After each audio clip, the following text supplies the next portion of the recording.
ဘာတပြန်ကြားတပြန်တဲ့အချင်းဘုံဘုံဘာပြောတယ်လဲနားထောင်ကြည့်ရအောင် မင်္ဂလာပါရှင်အခုအကြောင်းအရာနဲ့ပတ်သက်တဲ့ဗီဒီယိုဖိုင်ကိုတော့အနောက်မှာတင်ဆက်ပေးထားတာဖြစ်တာမို့ဝင်ရောက်ကြည့်ရှုဝေဖန်သုံးသပ်ပေးကြပါအောင်ရှင်မင်္ဂလာပါဒီအပိုင်းလမ်းလွန်းတာနည်းနည်းကြာသွားတယ်ဘာလို့ကြာလဲဆိုတော့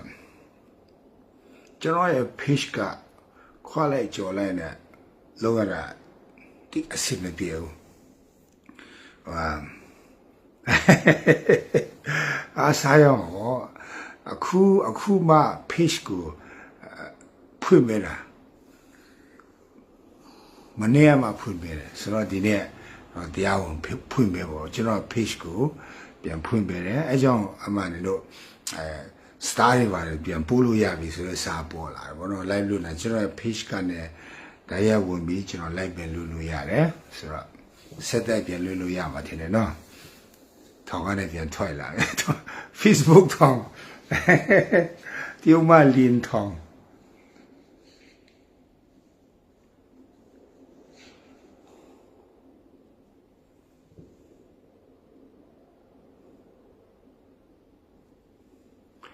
但蒙达有啊，蒙达有啊，买两啥说的有，都输点个量，估计估啥就讲叫，不然嘛那个，What's up UK？ 明白吧，明白吧？对了，嘉宾呢 UK 的，恐怕来边来的呢，阿龙嘉宾他的点那么表达讲嘛的呢，这个土产的买来一刀表比。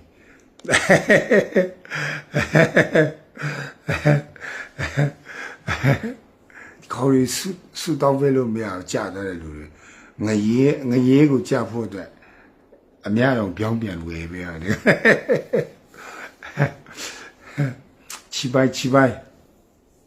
明白吗？半秒的话 FM 嘛的，面试家嘛是，ဒီရအလ္လာဟ်သူယင်းဒီတလုံးစားဖို့စောင့်စားတာ9နှစ်ကြာတယ်9နှစ်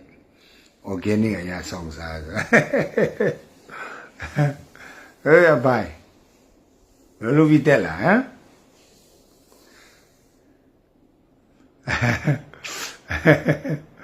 ဟုတ်ပြီမင်္ဂလာပါလေကွာနဲ့ပြစ်တာလေကွာနဲ့ဗမာပြည်ကခေါင်းဘွယ်တနမဖြစ်ပါဒါပေမဲ့သူအထာနဲ့တူတယ်သူဘေးဘောဟေလေကွာနဲ့အသာဆွဲမကပြစ်လိုက်ရင်ကောင်းကြီးကပြန်တဲ့လက်သားဟာချလာတယ်ကွာနဲ့ပြစ်တာလေကွာနဲ့ပြစ်တာလွန်ခဲ့တဲ့8လပါနော်2024မှာ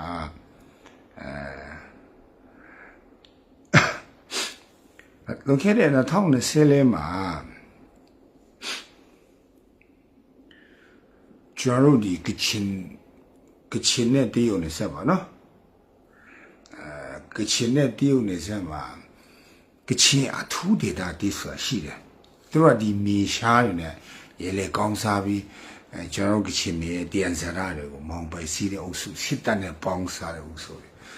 ဆိုတော့ကျွန်တော်တို့သူတို့ကဘာဖြစ်လဲဆိုဒီဖက်ကျတော့စစ်တပ်ပေါ့ဒီတရုတ်နယ်စပ်တကြုံမှာရောကချင်အထူးဒေတာတစ်ကနေတယ်နေတော့ KIA ကဂျားမှာနောက်ကျော်လဲမလုံးရှဲလဲမလုံးအနောက်လဲမလုံးနဲ့နောက်ကျော်လေးတိစာဖောက်ပါနော်အဲ့လိုမျိုးဖြစ်တယ်ငါလူမရဘူးကချင်လဲကွာငါလူမရဘူးအညူကြီးစီမတောင်းနော်အညူကြီးစီမငက်ကြီးရှိတယ်ကချင်တို့ကလဲကွာနဲ့ထူတယ်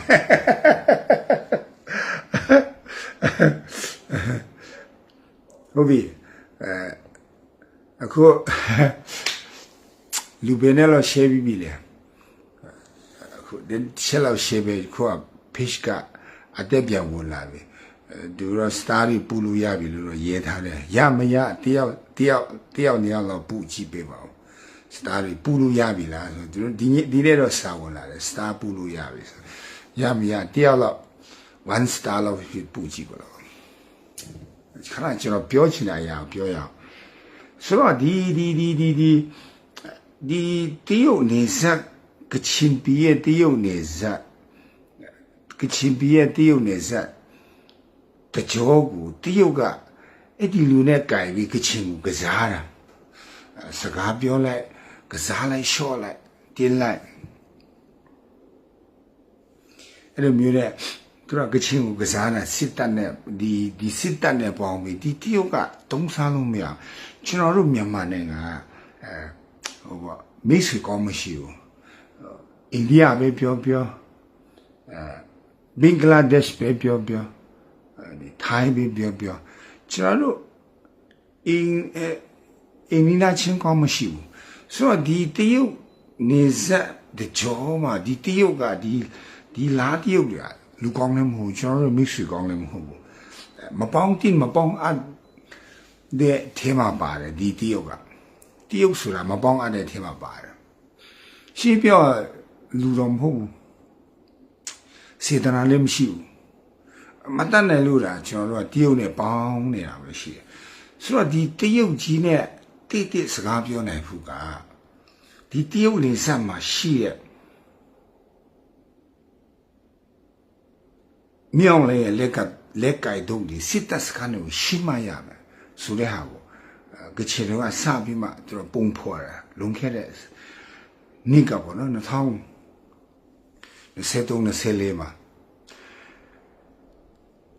အဲ့ဒီတရုတ်နေစတကြောရှိတယ်များစီးပွားရေးထွေးပေါဝန်ပေါ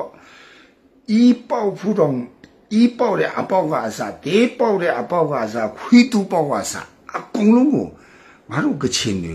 ထိမ့်မရမယ်တင်းပလိုက်မရမယ်ဆိုတဲ့အတဲ့အောင်သူကအဲ့ဒီနေစတကြောအရှိပဲပြားပေါ့တရုတ်နေစတကြောအကုန်ဘင်းစုပ်လိုက်တာအကုန်ရအောင်ထင်းလိုက်တာမြို့တော်တွေဘာတွေမိချနာတွေဘာတွေဘာမှပြောအဲ့ဒီတရုတ်နေစကိုရအောင်ပြင်းလိုက်တယ်ကချင်ကအဲ့ဒါဘင်းပြည့်မကြဘူးအဲ့ဒါဘင်းပြည့်တဲ့ကချင်ကဘေကိုစဝင်လဲဆိုမူးမောက်ပေါ့နော်ဘုံကိုကြိုက်ဖို့တဲ့မူးမောက်ရမန်စီတို့စဝင်နေချိန်မှာရခိုင်ပြည်နယ်တကြောအဲ့ဒီမောင်တော်အဲ့ဒီဘင်္ဂလာအဲ့ဒီကလားတကြောကလပီနဲ့အကုန်ဖြတ်ပြတာနေစတယ်ပေါ့အေးကအပီးဖြုတ်တာအပီးဖြတ်ပြတာဆိုတော့ကချင်နဲ့တရုတ်နေဆက်ကိုကချင်အပီးထင်းလိုက်ပြီဒီဘင်္ဂလားဒေ့ရှ်ပေါ့နော်ဘင်္ဂါလီနိုင်ငံနေဆက်တဲ့ဂျိုးအေးကအကုန်ထိမ့်ပလိုက်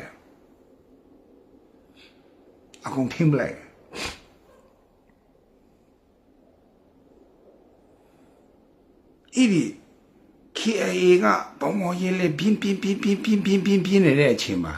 ဒါကျွန်တော်လေ့လာမိတာပေါ့နော်ကျွန်တော်မတိဘူးနော်ကျွန်တော်ခမမိတာကိုကျွန်တော်ပြောကြည့်တာပြင်းနေတဲ့အချိန်မှာတပည့်တဲ့ဘေကိုစပြင်းနေဆိုတော့ရခိုင်ပြည်ကိုတောက်လျှောက်ပြင်းတာရခိုင်ပြည်ပြင်းတာနည်းနည်းလေးပြဟုတ်ပြီပို့လို့ရပြီကျေးဇူးပဲဟုတ်တာပေါ့သူတို့တကယ်ဖွင့်ပြီစတာပို့လို့ရပြီကျေးဇူးပါဆက်ကျွန်တော်လာထွေးရငယ်ကခါရှုခါရှန်လမ်းမနာပြန်တင်နာပြန်တင်စာတန်ပေါ်တန်လာလာဝရဲတောင်းခုရှက်လာတယ်မလင်ကလန့်နေတာကွာမိုးမြင့်အောင်ဆိုပြီးငါ Facebook ကောင်းဖတ်လိုက်တာမင်္ဂလာပါမြစ်စုဟာဒီနေ့ပဲမာလကီရတော့လေမောင်းနဲ့မိုးမြင့်အောင် Facebook တို့တက်လာကြလားဆိုတော့ငါတရေပြ6ခါရပြီလားဆိုပြီးကပတင်မိုးမြင့်အောင်ပြန်တက်လာလားဆိုပြီးလန့်တော့တာတကယ်တော့စိုးမြင့်အောင်ဖြစ်နေတာမင်္ဂလာပါစိုးမြင့်အောင်မြန်မာလည်းဆိုရင်တော့စာဖတ်တာနည်းနည်းဒါတော့မူးမြောက်စားဒီနေ့ပဲမာလကီရသွားတာဘယ်လိုလုပ်ပြီး Facebook ပေါ်ပြန်တက်လာလဲဆိုလန့်နေတာကပတင်မူးမြောက်အောင်လားဆိုဘာမို့ပြလိုက်ရခိုင်လေးပြီးရော ရခိုင်မှာမတိမတာလဲမနာတနာဖြစ်တဲ့ကြောင့်ကချင်ပြန်ပြင်းလိုက်အဲ့ဒီဘုံမနာဖက်ကန်ပြင်းလိုက်အဲ့လိုပြင်းနေရင်လည်းဘာထားလို့လဲဆိုမောင်ကျော်တို့ကတမဟာငါတမဟာခုံပဲဆက်ပြန်ပြင်းနေတာဆိုတော့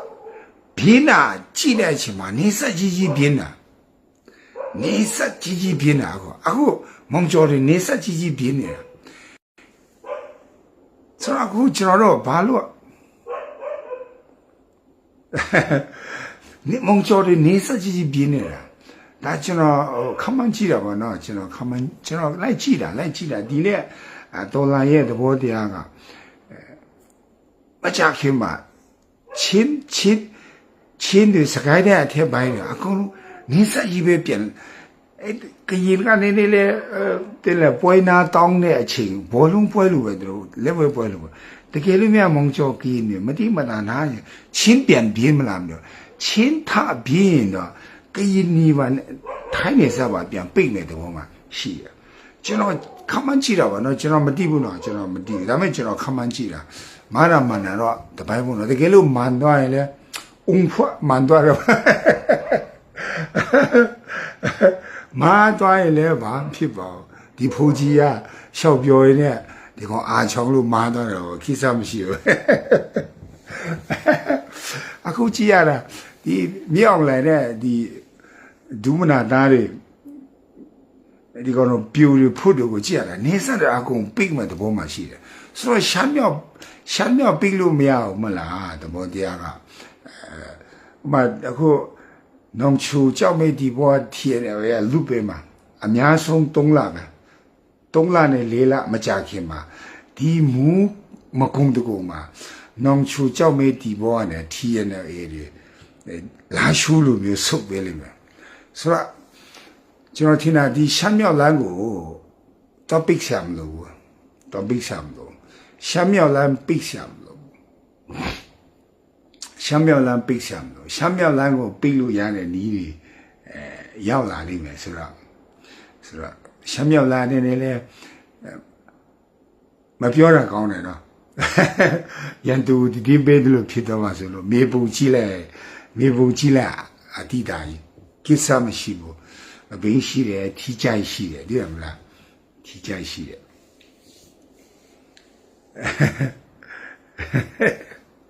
ပြည်လေးပဲဆိုတော့အခုအခြေအနေကြည့်ရတာဒီကချင်တွေဒီရခိုင်တွေကရင်တွေကကချင်ချေရခိုင်ကရင်နီဗမာဒီ6ယောက်က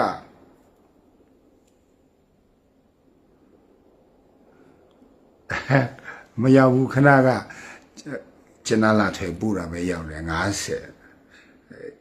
ဖိလစ်စစ်မရောက်တယ်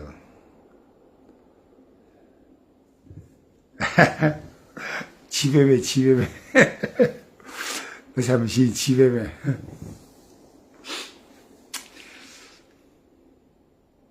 你不多了一个，这个鸡蛋嘞，谁在家下的关门皮？哦，要不吞是的谁呀？后边。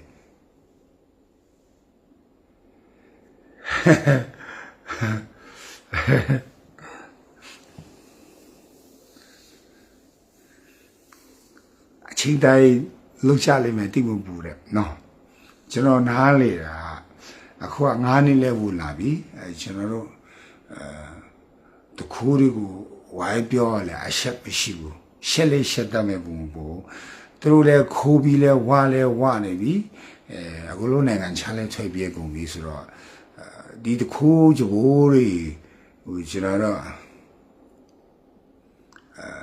တိတ်ပြီးပြောနေလဲဘာမှမထူဟိုမှာ TNLA ကတကယ်ဆုံးမှာလားစစ်တပ်နဲ့အဘေးယူတကယ်လုံးနေမယ်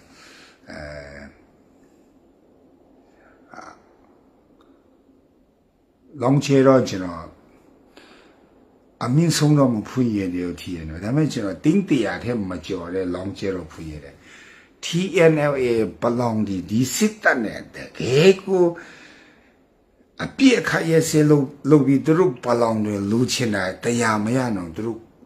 ခုနစေရခိုင်နှုန်းလောက်ရရင်ဒီကောင်စစ်တပ်နဲ့အပြစ်အခါရက်ဖို့အများဆုံးဆောင်းသွေးမဝင်ခင်မှာတို့ညင်ချိုင်းယူလိမ့်မယ်အပြစ်အခါရက်ဆက်ရဲ့ MNDAA လူမျိုးပလောင်ကတကယ်ကိုလုံးမှာဒါကျွန်တော်လောင်းချေဖွင့်ရတယ်ကျွန်တော်အများတော့မလောင်ရဘူးကျွန်တော်တင်းတဲ့အောက်ကျွန်တော်လောင်းချေဖွင့်ရတယ်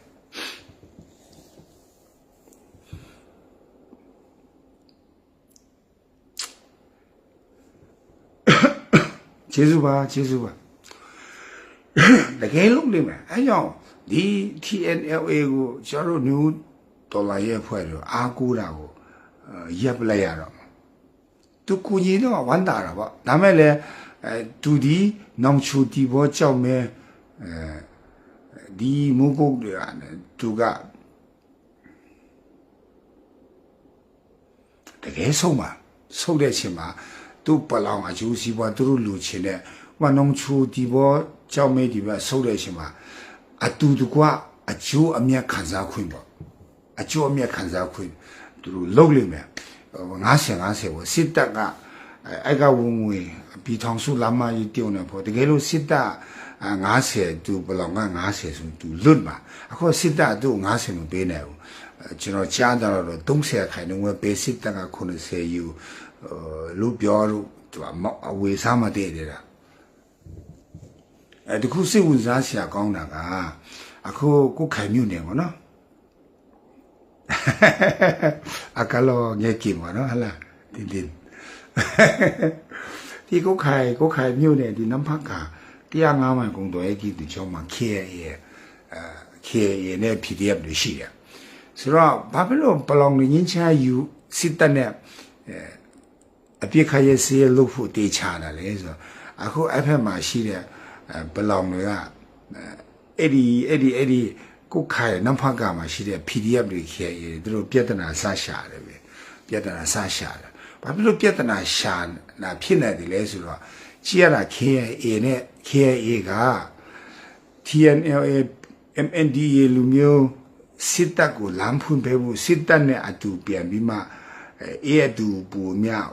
ပေါင်းပြီးမှဝေစားများစားလို့ဖို့သဘောတူတဲ့ပုံမပေါက်တော့တရုတ်ကနေပလောင်က MND ရောကတရုတ်ဝေစားတာလေတရုတ်မပေးပစ္စည်းကြီးစားလည်းမရှိဘူးစားစရာဆန်လည်းမရှိဘူးဒါကုကန်းနဲ့ပလောင်ပဲဒါအဖြစ်မှမဲ့ပလောင်လဲလို့ပဲဆိုတော့ तू ကလူတော်လန်ရေးတွေပါတယ်သူတို့တိတ်ဂယူဆိုင်တာမဟုတ်ဗမာပြည်လွတ်မြောက်တယ်မန္တလေးလွတ်မြောက်တယ်ဗမာတွေဘာပဲဖြစ်ဖြစ်သူတို့ဂယူဆိုင်မှာမဟုတ်ဒါကျွန်တော်အမှန်တရားတော့ဒီလောက်လေးကနေရောက်လာတယ်ပထမလိုက်ဒုတိယလိုက်ဒါလည်းမရစ်မိဘူးဆိုတော့ပလောင်ကိုရဲ့အေဦးခမောကတင်ထားပြီးရောပြီးတာရှိခုလိုက်တော့မယုံရင်စောင့်ကြည့်ဒီနေ့ဆောင်းမွန်ဘူး2025ဆောင်းမွန်ဘူး10လပိုင်းမကျော်ဘူးဒီပလောင်နဲ့စစ်တပ်နဲ့အပေးအယူတည်တော့လိမ့်မယ်အခါတည်းပြောမယ်မယုံရင်စောင့်ကြည့်2025 10လပိုင်းမကျော်ဘူးဒီပလောင်ကကူးကန်းလိုမျိုးဒီစစ်တပ်နဲ့အပေးအယူတည်တော့လိမ့်မယ်အရှင်ကြမှာဒီဒလန်ဖုန်ကြီးမဘာဒဖုန်ကြီးဘာလဲစစ်တပ်တည်င်းပေးဖုန်ကြီးဒီနူဦးဖူပြောတာမန်ပြန်ပြီးမပြောချင်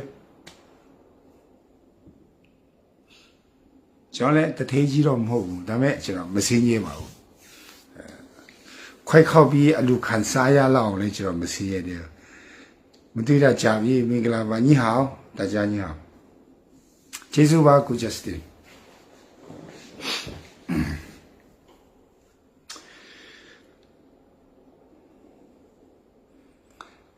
အဲ့ဒီအရှုပ်ကိုခဏထားပြီးမှဒီလူဦးဒေါ်လာရေးရဲ့အလေးအလာပေါ့ဒီကျွန်တော်လူဦးဒေါ်လာရေးရဲ့အလေးအလာသူ့ရဲ့ characteristic ကိုချက်ကြည့်အောင်ထူးဆန်းနေတော့ကချင်ကတရုတ်နေဆက်ကိုအကုန်လုံးပြင်းစုံပြီးအပိုင်တင်းပြီးသွားတဲ့အချိန်မှာအေးကအသေးအတန်အင်ဒီဘင်္ဂါလီနေဆက်ကိုတော့ကောက်တင်းပလိုက်တယ်ပိတ်တယ်ချင်းတော့ စကိုင်းတဲ့အထက်ပဲချင်းတွေကျူးတော့ကျူးစားတယ်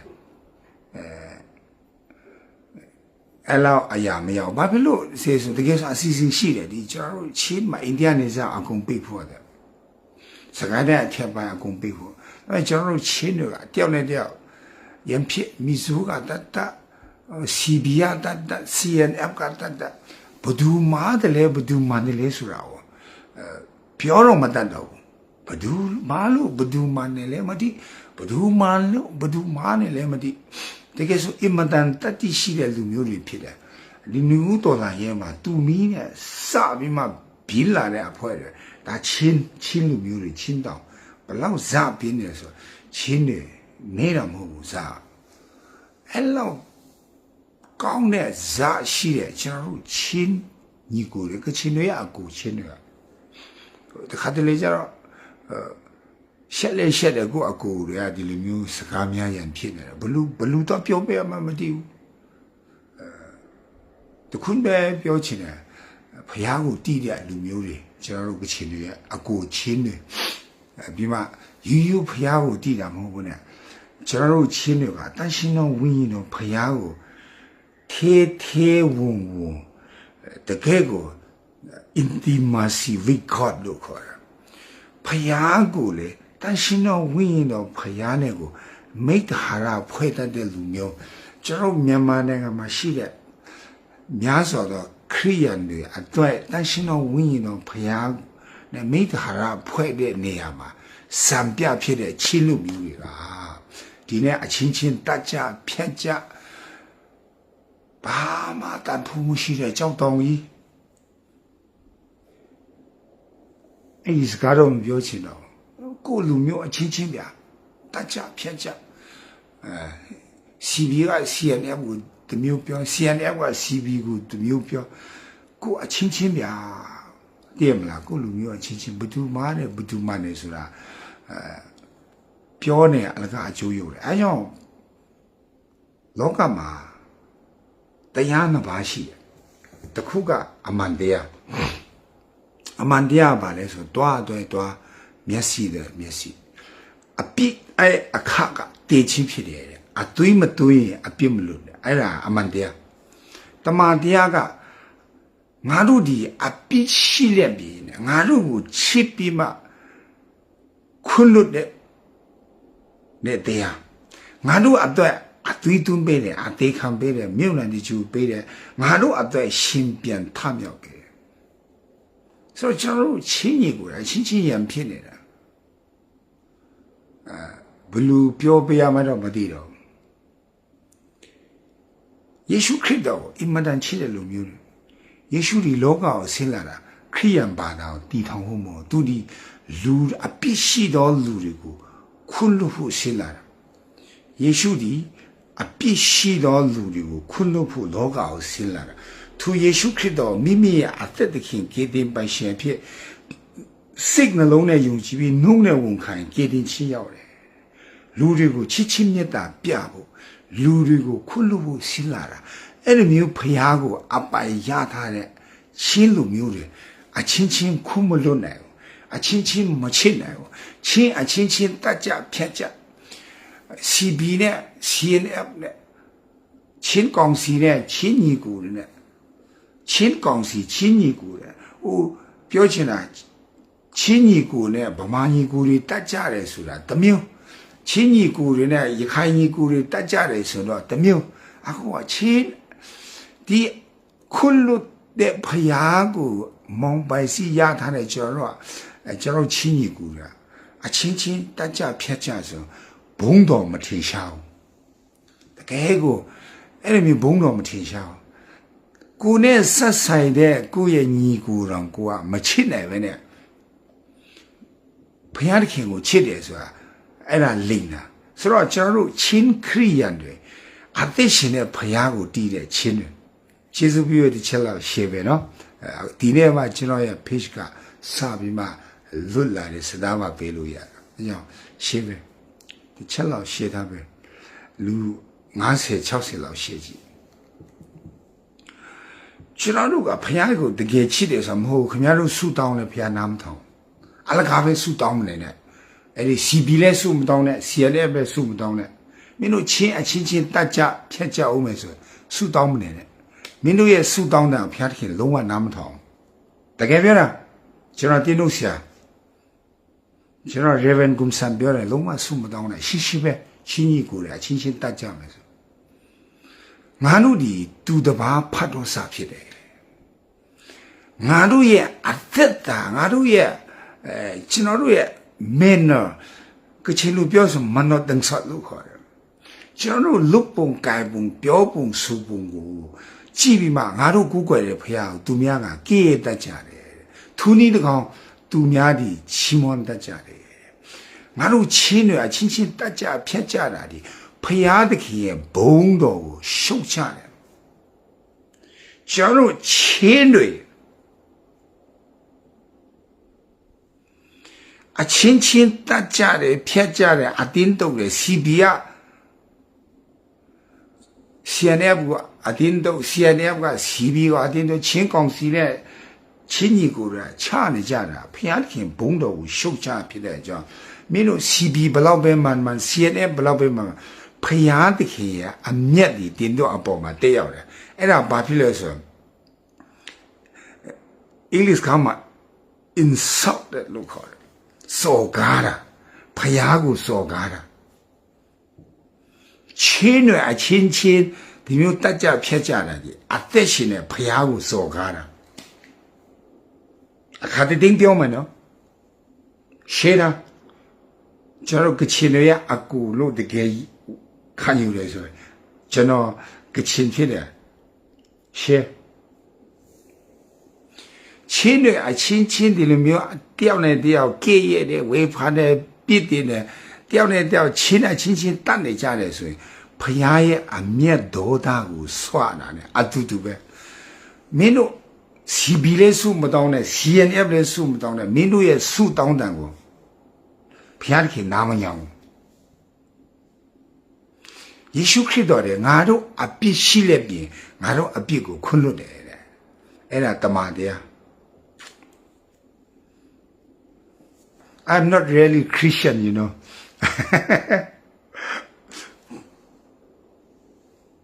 You China really Christian and really religion. You really believe in God. ကျွန်တော်လည်းယုံပါတယ်ဒါပေမဲ့အလောက်ကြီးဖခင်ကိုအယူအမူချစ်တဲ့လူမျိုး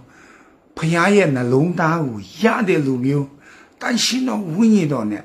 intimacy with God ချင်းတွေဒီဖခင်သခင်နဲ့ encounter ဖြစ်တဲ့လူမျိုးတွေဖြစ်တယ်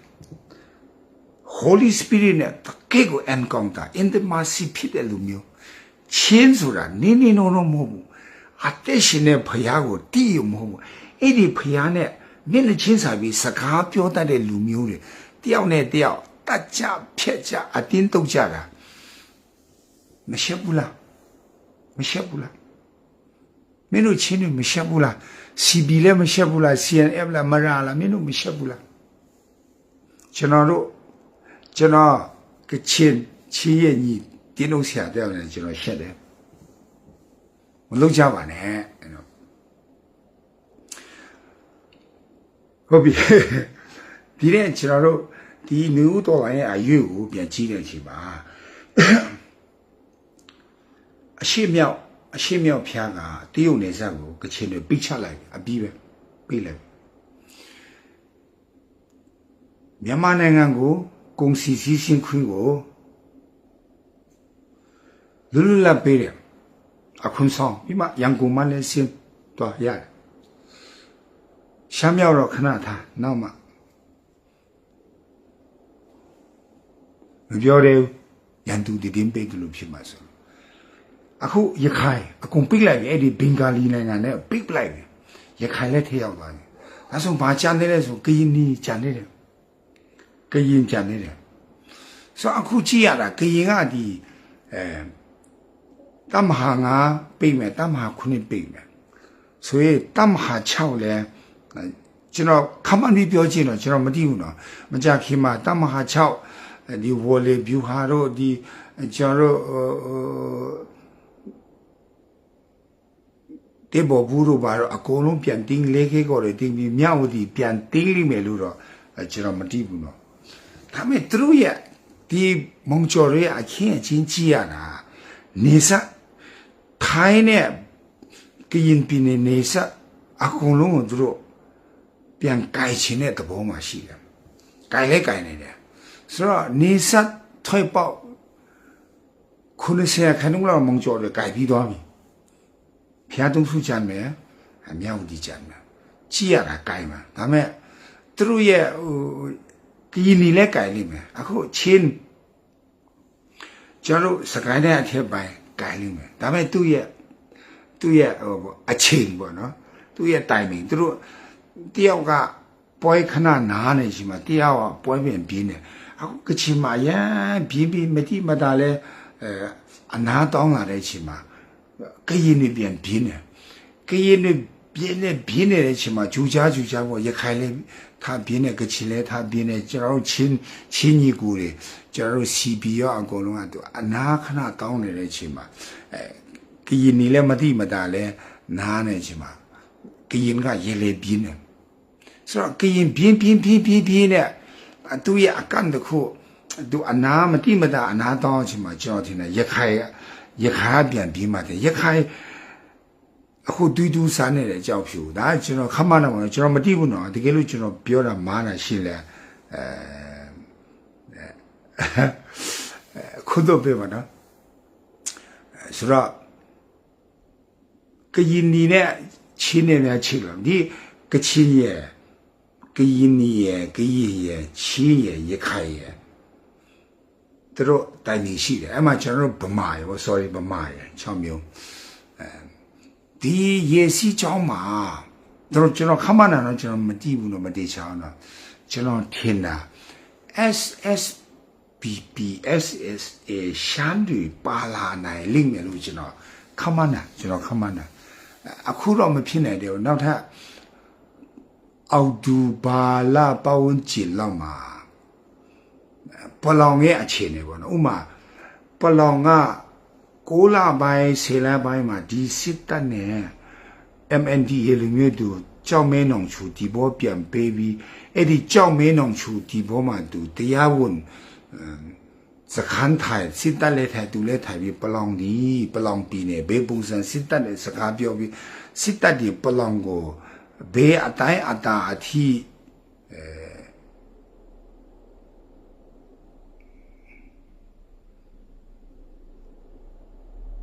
အရှော့အတင်းပေးမလဲဆိုတဲ့ဘောမူတီပြီးမှာဆေလာပိုင်းဒီနေ့ဆေလာပိုင်းတော့ပိုင်းမှာ SSPP SSA ကနူဒေါ်လာရင်းနဲ့ပတ်သက်လာလိမ့်မယ်လို့ကျွန်တော်ခမန်းတာပါเนาะကျွန်တော်ခမန်းတာမချင်ပါမယ်ဒါပေမဲ့ကျွန်တော်နားလေတာကဒီ2025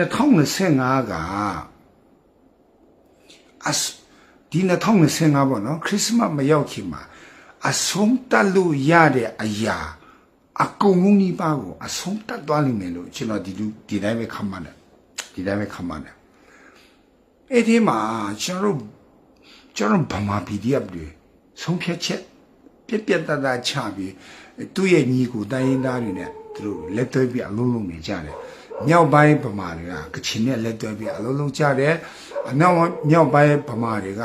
ချင်းတွေနဲ့လက်တွဲပြီးအလုံးလုံးကြတယ်အနောက်ဘက်မှာရှိတဲ့အလေပိုင်းကဗမာတွေကရခိုင်နဲ့လက်တွဲပြီးအလုံးလုံးကြတယ်တောင်ပိုင်းဘက်မှာရှိကျွန်တော်တို့ဗမာညီကိုတဲ့ကရင်နီနဲ့လက်တွဲပြီးအလုံးလုံးကြတယ်ဆိုတော့ကျွန်တော်ဗမာပြည်သူကိုကျွန်တော်ပေးချင်တဲ့တည်င်းက NUG တို့CRPH တို့ဒီပါတုံးလုံးတို့ဝါတာကိန်းနဲ့အခုကောက်စားတဲ့လူတို့ NLD လက်ကိုက်တို့ PDF တွေကိုကြည့်ပြီးစိတ်သက်မကြနဲ့သူတို့မှဘာအင်အားမှမရှိဘူး NLD ကိုမထီးတဲ့ဆိုပြီးကာကွယ်ပြီး live ပေါ်မှာညတိညပထဆဲမယ်ဘာမှသူတို့ကတိုင်းရင်ဒီမှာလူ100တောင်မပြောနဲ့လူ20အရင်နေရကြမရှိဘူးဆိုတော့ဒီတော်လိုင်းရကအခု NUG နဲ့လည်းမဆိုင်တော့ CRPH နဲ့လည်းမဆိုင်တော့ NLD လည်းမဆိုင်တော့ဘယ်ဆိုင်လို့ရလဲမြောင်းကြားရောက်သွားတော့ဒါပေမဲ့နယူးတော်လိုင်းရသွားနေ if the chu the NUG there the chu wunjiri sia peshka the chu the parliament lu do amad ba no the cabinet amad de a chu pa ka pha de pa tong long de ara the EAO တွေဖက်ကိုပါသွားတဲ့လူတွေရှိတယ်ပါသွားတဲ့လူတွေရှိတယ်သူတို့တွေနဲ့တွားလိမ့်မယ်ဆိုတော့ဒီလူဦးတော်လိုင်းမှာ EAO ညီကိုနဲ့လည်းလက်မတွဲသူတို့ကသူတို့ NUG ရဲ့ဘာဖြစ်တဲ့ညာဖြစ်တဲ့ဆိုပြီးတွားနေတဲ့အုပ်စုတွေကတော့မမျော်လင့်နဲ့ဒီကောင်တွေကဒီတိုင်းပဲသူတို့ဒီနိုင်ငံခြားတွားရင်တွားရမတွားရအလူခံစားဘူးပဲကျွန်တော်အဲ့လိုနေတာတော့မဟုတ်ဘူးနော်ဆွဆွဲလည်းမဟုတ်ဘူးဒါပေမဲ့ကျွန်တော်တို့အနောက်ကျောင်းပြန်ကြည့်တဲ့အချိန်မှာတမိုင်း9နှစ်ပေါ့နော်9နှစ်မှာဘာမှဖြစ်မြောက်လည်းမရှိဘူးအလူခံစားမယ်ဒလန်အော်တတ်ပါတီတွေကိုဝိုင်းဆဲမယ်သူတို့တွေအုပ်စုဖွဲ့ပြီးသူတို့တွေတခုခုဆေးတော့မယ်ဆိုတော့တနတ်လဲကြိုက်ပြစီဝဆိုလဲဝပြအနောက်မှာစစ်သားတနတ်တွေနဲ့၄၅ရောက်လိုက်လွင့်ပြီးညီတီညီပတ်မေနမတွေကိုကလောတုပ်ပြီးသူတို့ဆေးကြမယ်လူရိုင်းအဲ့လိုအလောက်ပဲပြအလူခံစားမယ်ဘလောက်ခံလဲဆိုဖုန်းပေးရစားခံတယ်ကဲကိုတောင်းစားတတ်တာလဲနဲ့ကြိုက်ထားလို့တာ PDF လို့တမရမလို့ပဲဒါပေမဲ့တောင်းစားတတ်တာပဲကဲပြောတာသူတို့ရှိတာလေမျိုးတော်လာရဲ့အကျိုးမပေးဘူးပြည်သူချွေးနေစားကွာရောက်ဒီနေနေမရောက်ပဲသူတို့စီပဲခွဲပေးနေရတော့တကယ်ကြီးမှာအတက်ပေးတယ်ငါတို့ PDF တွေကျွန်တော် EAO တွေကိုမရောက်ဘူးကျွန်တော်ပေးလူတဲ့အချိန်မှာလဲကောင်းတော့မြင်တကယ်ကိုအပြင်ပေါက်တဲ့နေရာပါပေးလူတက်ဖို့တော့လိုတယ်ဒါမဲ့မပူနဲ့ကျွန်တော်ဗမာ EAO လို့ခေါ်တာပေါ့ကျွန်တော်ဗမာ PDF တွေပြည်စင်ထားတယ်ကျွန်တော်ပြောတင်မပြောတင်တော့ကျွန်တော်မတိပဲမယ်ကျွန်တော်ဗမာမြင်လွတ်မြောက်ဖို့ကျွန်တော်အညာမြင်လွတ်မြောက်ဖို့3နှစ်စီမံကိန်းဆွဲလင်းမယ်လို့ကျွန်တော်ထင်တယ်3နှစ်တော့2025 2026 2029ဆိုရင်ကျွန်တော်ဗမာမြင်တော်တော်လေးပွဲပြတ်သွားမှာဟိုမှာနေပြည်တော်တို့ရန်ကုန်မန္တလေးတို့တော့ကျွန်တော်မတိပဲဗမာမြေ80ခန်းလုံးလောက်ကငါတို့ဗမာတွေလက်ထဲပြန်ရောက်သွားလိမ့်မယ်လို့ကျွန်တော်ခန့်မှန်းတယ်2025 2026 2029ဟောရှာရေးအလောင်းကြီးတော့ကြာနေလားဘေးကြမလဲစဉ်းစားကြည့်ပေါ့EAOတော့နေပေါင်း60 90ပြင်ဆင်ခဲ့တာငါတို့ဗမာတွေကအခုမှတချို့ဆိုလက်နိုးလာတယ်နီပေါ်နီပင်းနူပင်းဘွားနဲ့လက်နိုးလာပြီအခုမှငါတို့ကိုတော်ရကိုခိုးမရမယ်ငါတို့ဗမာတွေငါတို့ကိုယ်တိုင်လုံးမရဆိုလက်နိုးလာတာတနည်းစွန်းစွန်းပဲရှိတယ်မြက်နဲ့ဒါမဲ့လေးစားစရာကောင်းတာဗမာလူငယ်တွေကလက်နိုးလာတာမြက်နဲ့စုဖွဲ့မှုကောင်းတယ်တတိရှိတယ်တွေးမကြောင်ဆိုတော့တော်လေးစုဖွဲ့မိနေပြီတချို့တတ်ပါတီကလူတွေတော့မတိဘူးတတ်ပါတီကလူတွေတော့အထင်အမြင်မားတဲ့လူတွေတတ်ပါတီကလူတွေတော့လည်းသိရမလားဟိုညီပေါ်ညီပြီးမရှိရမို့တတ်ပင်းလေးရှိတယ်မထင်တဲ့တော့ဆိုတတ်ပါတီကလူတော့အထင်အမြင်မားပြီးပြောချင်ပြောကျွေးခံရတဲ့အဲ့ဒီကျွန်တော်ဗမာ PDF တွေကစုနေတာသူတို့လေလုံးဝတည်တဲ့အမောင်ချရတာသူတို့ဘာလုပ်တယ်ဆိုတာလုံးဝမပြောတော့ဒါဆိုဘုံပဲလို့ခမလဲငါလဲဟိုအချားမြည်ရတော့မဟုတ်ဘူးလေတီခုတော့ရှိပေမဲ့ပြောခွင့်မှမရှိတာမလားဆိုတော့ကျွန်တော်ပြောလို့ပြောခွင့်ရှိတဲ့တခုပဲရှိတယ်ဗမာလူထုတွေစိတ်ဓာတ်မချနဲ့စိတ်မငြင်းနဲ့ကျွန်တော်ဗမာချင်းရမဖြစ်နဲ့မဖြစ်နဲ့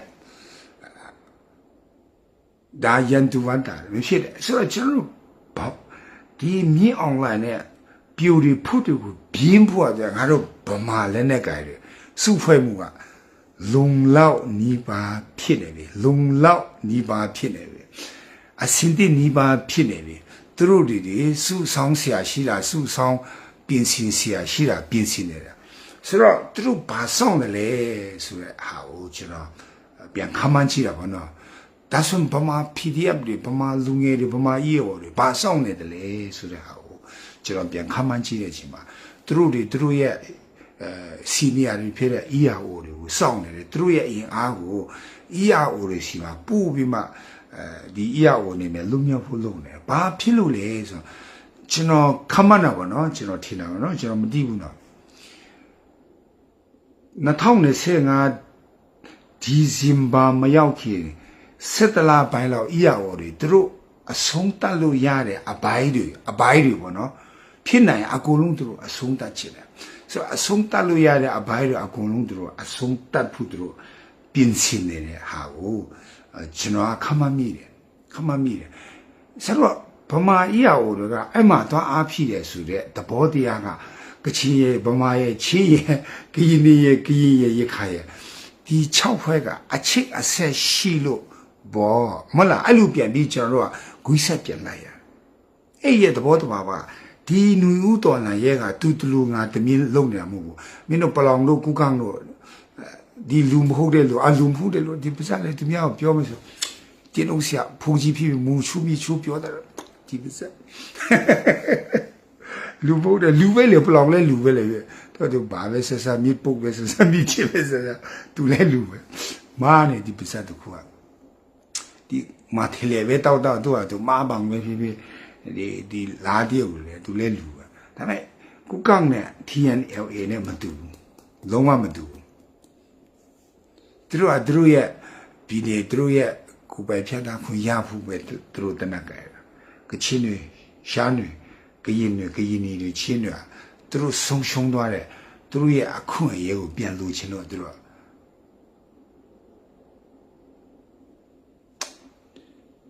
အားလည်းဒီချင်းတစ်ခါတော့ကတောင်းကြဘူးမူလင်းပေါက်တောက်ခဲ့တာပဲတော့တောက်မဲ့အကြောင်းပြောငါမှတခါတဲ့လူလာမစွာနဲ့ဖုန်ကြီးပဲမဲ့ငါတို့လည်းဟိုတည်ရမလားမုံကောင်းကင်ကပြုတ်ကြလာတယ်တူတော်စီမဟုတ်လူလာပြီး live ပေါ်မှာတောက်မဲ့အကြောင်းလာပြောတယ်ငါလည်းတောက်ချင်တယ်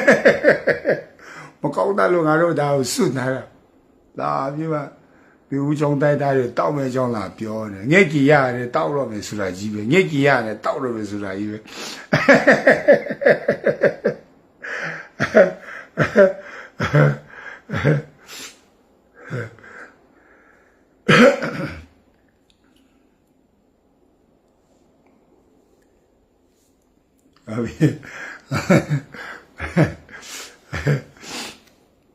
အဲ့တော့တောင်းမဲ့အကြောင်းပြောတယ်ငါပြောတယ်ဘေးရောက်တော့မသိတော့ဆိုတော့ဝန်ပေါင်းကောခါကြီးရှောင်းစလို့ကချင်ရဲ့ရခိုင်ရဲ့ရှင်းရဲ့အခုမူလဲကြံခဲ့လို့ sorry မူလဲပါနော်ကရင်နဲ့ဒီသူတို့နေဆက်တွေကိုဖြတ်နေတာရှာမင်းအောင်လိုင်းကအလေးဘဟုမှာဒီကျွန်တော်ဇင်ဘာဘွေနိုင်ငံရဲ့အလေးခေါင်တဲ့မှာကင်ညာလည်းဇင်ဘာဘွေပါအမဘွာဆာနာဆိုတဲ့နိုင်ငံတခုရှိတယ်သူအထဲမှာထည့်ထားတာအပိတ်အဲ့လိုပဲမြောင်းလဲပါအလေးမှာပိတ်ထားမဲ့သဘောမှရှိတယ်ဆိုတော့ကျွန်တော်ထင်တာတော့ဥမာတကယ်လို့များဆေးလာပိုင်းဆက်တလာပိုင်းမှာရန်ကုန်ကိုချင်းချောင်းနေတယ်လားဆိုနိုင်တယ်လားဆိုတဲ့မိကုန်းကိုကျွန်တော်စဉ်းစားတယ်ရန်ကုန်ကိုချင်းချောင်းနေတယ်လားလို့ပြန်စဉ်းစားလိုက်တဲ့အချိန်မှာမဖြစ်နိုင်ဘူးလို့လည်းပြောလို့မရတယ်လို့ဖြစ်နိုင်တယ်လို့လည်းပြောလို့မရဘူးဖြစ်လာနိုင်တယ်လို့အခြေနဲ့အချင်းခါကြောင့်မဖြစ်လည်းမဖြစ်နိုင်ကျွန်တော်ရန်ကုန်ကိုမျော်လင့်နေတဲ့ဆိုင်ရှမ်းမြောက်လမ်းကိုအတဲပိတ်ဖြတ်နိုင်တယ်လမ်းကပူတေချာလို့ကျွန်တော်ထင်တယ်ဒါပေမဲ့ကျွန်တော်ဗမာလူထုကိုကျွန်တော်တင်းစကားပါချင်တယ်စီလုံးကြပါဗမာချင်းရမဖြစ်တဲ့စီလုံးမြင်းပြမဗမာလူငယ်တွေတကယ်ကိုမျော်လင့်ချက်နဲ့အလုံးလုံးနေကြတယ်ဒါပဲဆိုတော့ကျွန်တော်ကချင်ပြည်တော့လိုက်ကြတော့လိုက်စားမိုက်ချာယန်တို့ကျွန်တော်မူမောက်တို့ကျွန်တော်ကချင်ပြည်ကလွတ်မြောက်နေမယ်အဲ့ဒီ ဘုံပေါင်းချင်တဲ့ကြောမှရှိတဲ့ကျွန်တော်ပြည်ထောင်စုသားတွေပေါ့ရွာသားတွေစစ်ရှောင်းတွေကျွန်တော် PDF တွေ KIA တွေ AA တွေကောရခါညီကိုတွေကိုကြီးလာချင်းလာအခုဆုံးကျွန်တော်နာဂလာကဒူကနန် PDF လာရှန် PDF လာအကုန်လုံး KIA မှာအကုန်လုံးပုံနေတယ်ဆိုဒီရပိုင်းနဲ့ drone တွေ suicide drone တွေကိုဒီထားစေချင်တယ်ဆိုဒီစစ်တပ်ကရှက်ရမ်းတက်တယ်ဒီကောင်ကလူမမဟုတ်တာရှက်ရမ်းတက်တယ်သူကကျွန်တော်အရင်ပြောရချင်တယ်သူရှက်ရမ်းတက်တယ်မနေ့ပြန်တဲ့ဘက်ခါဒီနေ့ဒီထားစေချင်တယ်မူကောင်းကြီးလည်းဒီထားကြည့်အတန်တွေလည်းဒီထားကြည့်ပေါ့နော်ညဆိုလည်းဒီထားကြည့်တွားဒီလာကျွန်တော်ဖြစ်စေချင်တယ်တကယ်ဆိုရင်လေဘာပဲလို့လိုင်းပေါ်မှာမတည်မဲ့တဲ့ကောမတည်တယ်လို့နေတာဘူကောင်းတယ်ကျွန်တော်အဲ့ဒါဘူးသဘောချတယ်ဗျညက်ပဲကင်းဘာပဲလို့မတည်လို့ကိုယ်လည်းမဆိုင်ဘူးကျဆိုလိုက်မလို့မနဲ့ပေပြီးနေတာဒါမျိုးလေအခုလိုက်လို့တော့အခုလိုမျိုးကအာချောင်ပြီးမပြောတင်တာတွေတော့ပြောရန်သူဒီတင်းပေးတယ်လို့ဖြစ်သွားတတ်တယ်ဆိုတော့နောက်ရက်တွေလည်းကျွန်တော်လိုက်လို့မှာပါပြောတင်ပြောထိုင်းတဲ့အရာလေးတွေပေါ့နော်ပြောပြမယ်ကျွန်တော်ဒီညတော့စတားပေးလို့ရပြီဆိုပြီး message လာတော့နေ Facebook ကပြန်ပြီးမှဒါတွေလုပ်လို့ရရဲ့ real တွေလုပ်လို့ရပြီ profile တွေတည်ရပြီဆိုပြီးသူစာရောက်လာတော့ဟုတ်မဟုတ်ကျွန်တော်တီးချီနေကျွန်တော်တက်ပြီးမှကျွန်တော် live လွှင့်ကြည့်တော့ဟုတ်တယ် star ပို့လို့ရအခု1930တောင်ပို့ထားပေးတယ် star ပို့ပေးတဲ့ကျွန်တော်တို့new ကျောင်းတဲ့သားတွေကိုဖျားတခင်ကောင်းကြီးပေးပါစေဒီတို့ရဲ့အလုတ်အကယ်ကိုဖျားတခင်ကောင်းချီးပေးပါစေဒီတို့ရဲ့ဂျမ်းမာရေးဒီတို့ရဲ့စီအိုဆာအိုဒီတို့ရဲ့မိဖူချောင်းတိုင်အောင်ဒီတို့ပတ်ဆိုင်တိုင်အောင်ဖျားတခင်အစ60တရားကောင်းချီးပေးပါစေထာဝရဖျားဒီတို့ညီတဲ့ချင်းပေးပါစေနှူးချောင်းတိုင်သားအကုန်လုံးလည်းစိတ်တမကြနဲ့ဘသူပါပြခယူမဆိုင်နဲ့ငါတို့ဒီရှေ့ကိုတွားနေတယ်နှူးတော်လာရဲကတကယ်ကိုတွားနေတာငါတို့နှူးတော်လာရဲကမရှုံးဘူးနော်ရှုံးတဲ့လူတွေရှိတယ်။နှူးတော်လာရဲ့တကယ်လုံးတယ်လို့မရှုံးဘူး။ရှုံးတဲ့လူကစစ်တပ်ရဲ့ခွဲခောက်ရဲ့တကူးကြဘူးရဲ့သိရမလား။လူလင်းလူညာတွေ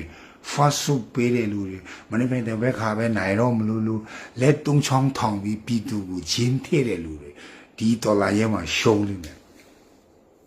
ဟုတ်ပြီ။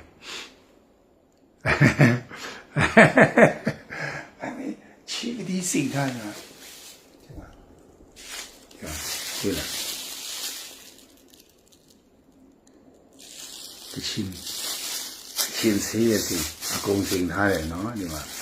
喏，谁自己别人的行他那个亲戚，我别人的，他到来就说还是那样的，来地呢别出亲戚的罢了，那篮球。谁啊讲的，把谁年谁啊讲的，不知道为俺家的话喏，第二个得啷个了？要是那个偏的去搞起背完噻，要是那个吃的啊不，哦，俺要帮他看了写到这么了，如果超越就简单的是吧？他压了，那压了，写路压的路了，写的吧，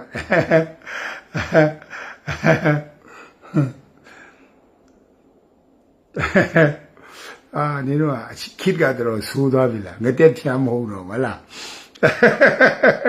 อากูเปลี่ยนกูวะล่ะทุสัมบะ